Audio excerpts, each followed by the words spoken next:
Ce jour-là, il fait un temps magnifique. Papa suggère « Et si on faisait un pique-nique ?» Maman approuve « Bonne idée, pique-niquons !»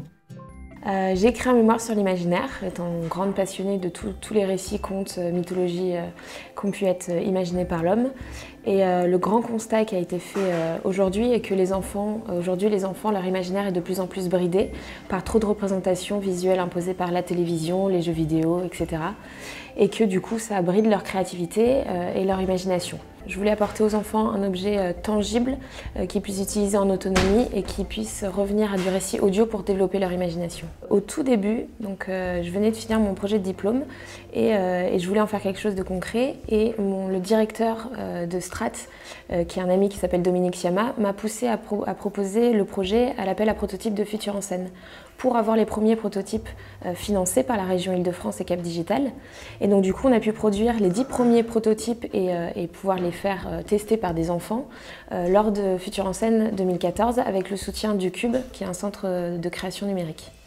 Il a été super bien accueilli puisqu'on a eu le prix du public Futur en scène, donc ce qui a été génial. Et ensuite, on est passé directement à la phase industrielle.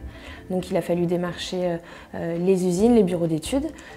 On a eu de bons réseaux, du bon contact et on est passé du prototype fonctionnel au prototype industriel.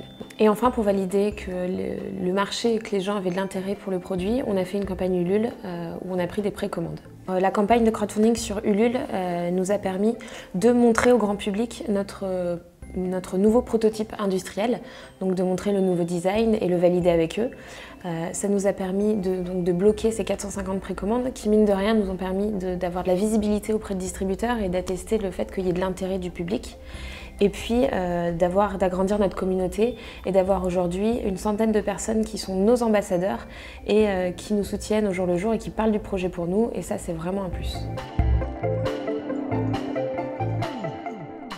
Le conseil que je pourrais donner aux futurs entrepreneurs et ceux qui veulent se lancer, c'est déjà allez-y, n'ayez pas peur, parlez de votre idée, prototypez, améliorez, prenez des feedbacks et prototypez encore et toujours pour améliorer le produit. Et n'ayez vraiment pas peur de parler de votre produit, il faut en parler pour qu'il soit adapté à votre cible, à votre public. Make it happen.